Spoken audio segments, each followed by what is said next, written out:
ইতালির মিলানের নৈসর্গিক সৌন্দর্য ও নান্দনিক শৈল্পিক স্থাপনায় আকৃষ্ট করে দেশ বিদেশের লাখো পর্যটককে।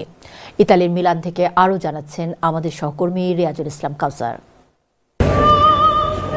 শিল্প, সাহিত্য, বাণিজ্য সমৃদ্ধ সংস্কৃতি ও প্রাচীন ঐতিহ্যের দেশ ইতালি।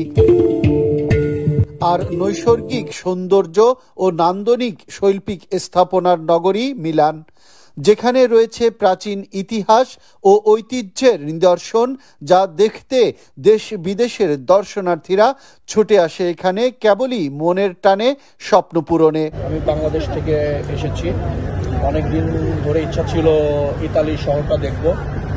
ইতালির মিলান শহরে এসে আমি লিওনার্দো দা ভিঞ্চির স্ট্যাচু দেখতে পেরে খুব আনন্দিত, এবং ইতালির যে পরিবেশ এবং বাঙালিদের যে সুন্দর অবস্থান এবং পজিশন দেখে খুব গর্বিত।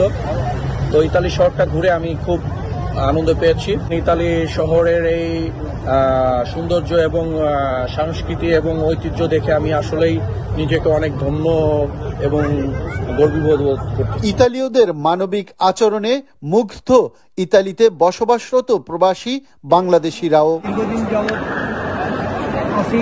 ইতালির শিল্প, সাহিত্য, সংস্কৃতি খুবই সমৃদ্ধ। এখানকার আর মানুষের আচার আচরণ ব্যবহার তার খুবই অমায়িক, মানবিক আন্তরিকতার অভাব নেই। ইতালিতে বসবাস করে বাংলাদেশ কমিউনিটির সাথে থাকতে পেরে নিজেকে খুবই ভালো লাগে। বাংলাদেশের ছোঁয়া ইতালিতে খুঁজে পাই। দেশটির বিভিন্ন সৌন্দর্য দেখে দর্শনার্থীরা জানালেন তাদের আবেগাপ্লুত অনুভূতি।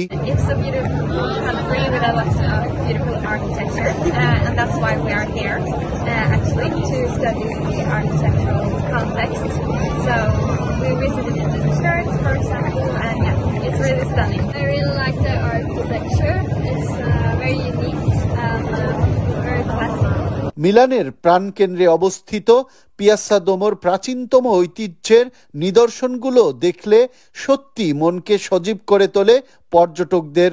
ইতালির একটা দর্শনীয় স্থান হচ্ছে দোমো।